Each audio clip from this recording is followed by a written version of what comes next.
It's very rare for me on this channel to come across a movie where I don't really know how I feel about it.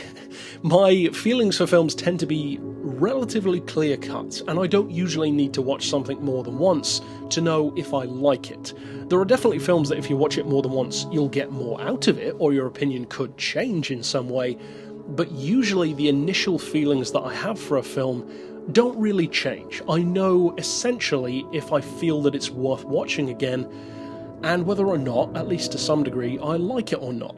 For me, this wasn't one of those occasions. This is one of the strangest movies I have ever reviewed on this channel, and I think it probably will be one of the strangest for some time to come.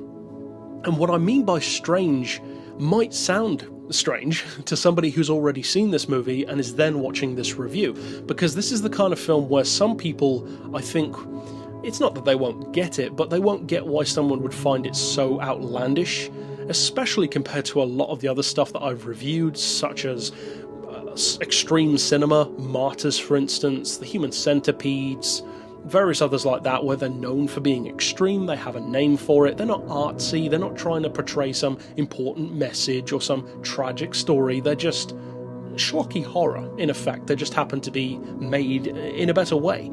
They are, as I've said before, and as others have said, B-movies done A. That's a good way of describing them. Predator, Alien, The Thing, they're all B-movies. Essentially, they're just made to an A-class standard. This is not a traditional horror. It's most definitely horror. Psychological thriller, you could say as well, but I would say definitely horror.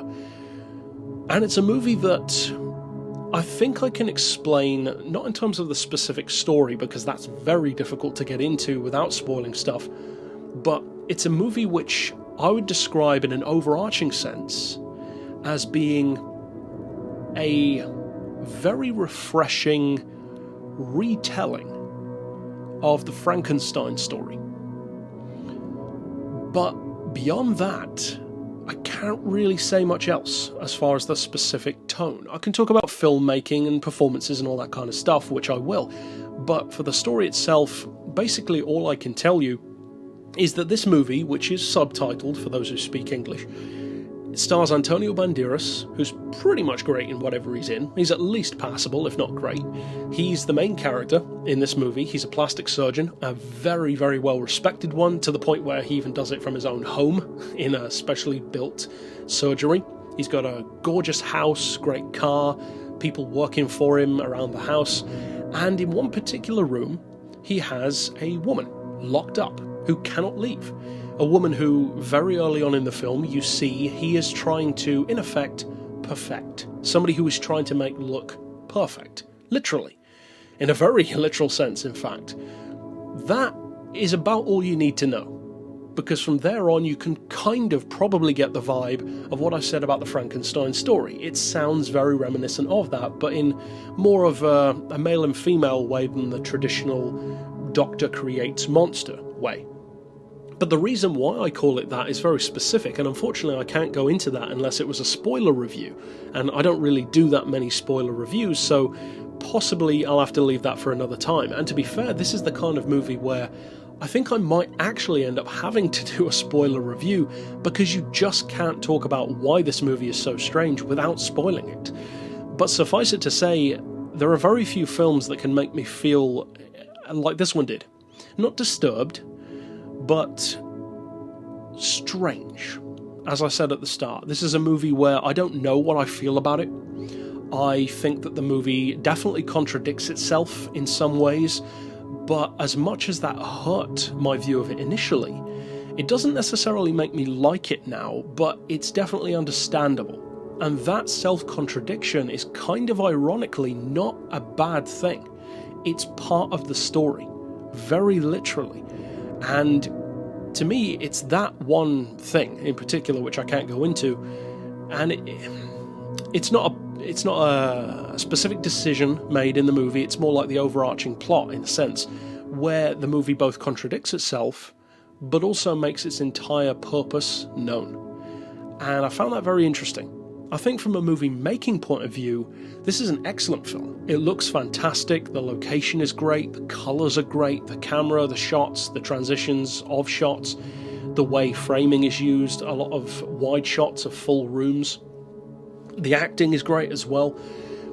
So it's nothing to do with the film itself in terms of how it was made, or even how it was written necessarily, that could put you off. And I think anyone who's seen the film can probably agree with me on this, but it's not the kind of movie where you'd expect someone who watches the kind of movies that I do to be talking about it in this way. You could probably go into this movie expecting something that it isn't, because I'm almost overhyping it just by the way I'm talking about it, because I'm not trying to overhype this film, it's just weird.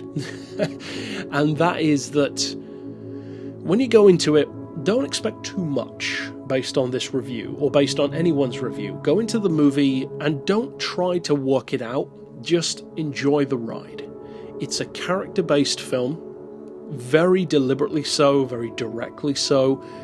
It's a thriller, it's a psychological thriller as well, you could say, kind of the same thing, but there can be differences.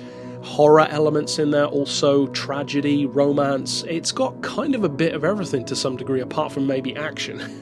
But as far as my scores go, I'm going to score the film actually surprisingly high for someone who still doesn't know really what they feel about it, because I think in summary, before we get into the scores, I could summarise all of my thoughts and feelings about The Skin I Live In into one little nugget, and that is, I think this is one of the best made horror thrillers that I never need to see again. So that's kind of a bit of a clue as far as the rewatchability score goes, but yeah. And if you watch the movie, you'll get what I mean about that. Well, either you'll get what I mean or you won't. As I said before, this is the kind of movie that some people just won't get what I'm making a fuss about.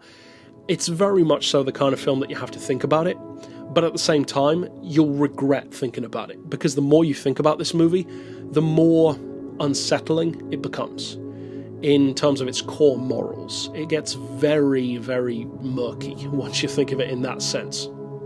So initially, as far as the story goes, well, of course, that score is not based on how much I enjoyed it, it's based on how good the story is and how well it's told. So I'm going to give it an 8 out of 10, because it was very well told. It's certainly a very original take on the kind of creator-creation story, as I said, kind of like Frankenstein. And I have to applaud it for that. It's well told, it has a mystery element to it, the way that the movie jumps back and forth in time occasionally, which feels justified, it's not a gimmick at all. And I like the way it was told. It's the kind of movie where it unfolds in such a way that typically a mystery thriller will all fall into place at the end. That doesn't happen with this movie. It actually all falls into place around the midway point. You will start to realise what's going on, and you'll suddenly think, wait a second, I'm not sure what I think about this. Or you'll think, what the hell is going on? Because, again, that's the way the story pans out. It's not necessarily something that you would want to work out. And I don't mean in a traditional sense of fear or torture or any of that. I mean, it's much more profoundly disturbing, in effect, than that. But as far as the storytelling, I've got to give it an 8. It's fantastic. I love the way it's told, I love the essential story, the concept itself, the fact that it contradicts itself, which should make it bad, but it actually adds to it. Very interesting. It's a very quandary-inducing story. As far as the characters go, the performances, the acting, of course, again, I'm going to give it an 8. And I have to say that in particular, it's because of two characters. And those are the two main characters. Antonio Banderas as the plastic surgeon, and his victim, in fact, the woman who's kept in the house, played by Elena Anaya, I believe her name is, probably wrong on the pronunciation, but those two performances in particular are outstanding, and Elena's performance, the actress's name, of course, not the character, is fantastic. She was outstanding in the film, easily the best part of it, closely followed, I would say, by Antonio Banderas, and those two are riveting to watch, for sure, but especially her, I have to say. Now, as far as the visual aspect of the film goes, effects, makeup, cinematography as well, I'm actually going to give it yet another 8. So the scores, they're doing pretty well so far for a film that I'm not even sure if I like it or not, but That's the strange power that this movie has. It can even make you respect it even if you don't like it. Very strange. And I don't necessarily dislike that feeling. I think it's very interesting to be presented with a quandary like that, where you love the way the film is made, but don't necessarily love the film. I think that's very interesting. That doesn't happen that often for me. And a time where it did happen before was a few weeks ago in a different review for Don't Look Now. That's one of those movies which is extremely highly scored. I get why people love it, and I think it is very well made, but I don't have any desire to see it again. This, very much so, but for very different reasons, I can assure you, it reminded me of that kind of experience. But again, as I said, a very different type of experience that just has some similarities to it. As far as the audio, the soundtrack, well, for that, I'm going to give it an 8. Once again, actually, because I like the sound design. Everything's very clear, crisp. It's a relatively new film, so you'd expect as much. But the choice of music as well, I actually really enjoyed. It's very heavy on the classical side of things for the most part, and it adds to the vibe of the film. And I don't even mean necessarily the atmosphere, because to me, the vibe of a film and the atmosphere of a film could be described as different things. Almost like the difference between bloody and gory. They're very similar, but at the same time they're very different when you actually think about it. To me, the atmosphere of a film is the way the characters feel within it, be it a feeling of dread or romance, whereas the vibe of a film, or at least the way I would use that word, describes more the way that you feel looking at the film. And they're almost like two different windows of feeling. The character's perspective and how they feel, and then how you feel regarding that same perspective. So to me, the music in particular, it didn't add to the characters, because for the most part they can't even hear it, but it adds to your experience of the vibe of the film, because this choice of classical music is at the same time very beautiful, mathematically proficient, of course, but also adds to this strange vibe of almost moral aloofness, if that makes any sense. And I don't mean to sound pretentious about that, even though it probably does, but there are certain soundtracks to a film which can make the movie seem like it has a certain attitude about itself, and by playing classical music, I think it really summarised the vibe of Antonio Banderas' character in particular, where he feels like this unchallenged moral high ground in the film, even though that's never really explained or touched on by any specific characters that I can remember. It's shown by his actions. It's not what he says, it's what he does, that classic saying. I think that the music adds to that, because the music itself, for all of its technical prowess and its beauty, it does give off a definite feeling of aloofness. And that complements his character, because he's essentially the same. He's proficient, he's excellent at what he does, but he's also aloof. Not just because of that, but because of things that have happened to him. That's just his makeup in the film as a character, and I think the music definitely tied into that really well. Now, as far as the rewatchability, I alluded to earlier the fact that it's probably not going to be that great. If I don't even know whether or not I want to see it again, and I've only seen it once, that's probably not a great sign. But that's the strange thing, because again, just like Don't Look Now, which I gave a 5 to, and I'm going to give this movie a 5 out of 10 as well, the reason why I'm giving it that 5 is because, for any who are new to my scoring system, a 5 out of 10 is actually not a bad score as such. I actually give every movie a 5 out of 10 in every way to begin with. That's basically neutral or default on the radar. So if I give a movie lower than a 5, then I see that as under par. A 5 is what a movie should be, and then anything above a 5 is performing very well. Obviously, of course, going up to a 10, which would be perfect, or close enough to that. So to give this movie a 5, what I mean by that is just that. It's 50-50 for me. I have no idea if I will ever watch this movie again. I don't particularly feel that I want to watch it again, and yet in a very strange way, I feel like I would watch it again to show it to someone else. Somebody else who also appreciates movies that are different, that are strange, that are maybe a little bit disturbing in a morally abstract way.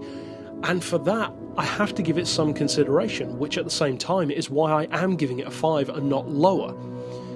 That's a very interesting feeling for me, and that doesn't happen with many films.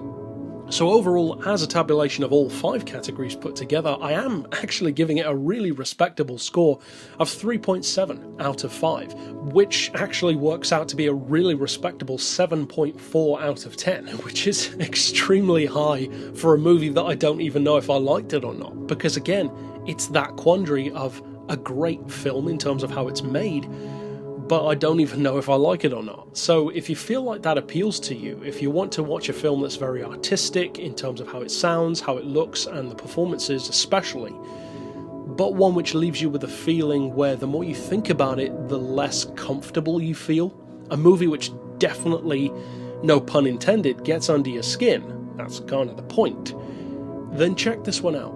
It's a weird movie, a strange movie, and in a very different kind of sense, a disturbing one, but not in a human centipede or a martyrs kind of way. This is an altogether different kind of disturbing. A very moral one, in a funny kind of way. But definitely an intriguing film. I'm glad I watched it. One of the most unique experiences that I've had recently, at least, watching a film. So yeah, by all means check it out if you feel that that will appeal to you. And as I mentioned earlier on, I think that I might actually do a full spoiler review as well, because otherwise I just can't really get into why I found the movie the way it was. But for now, that's it for this particular review. Of course, stick around on the channel for more like this. And for now, as always, thanks for watching.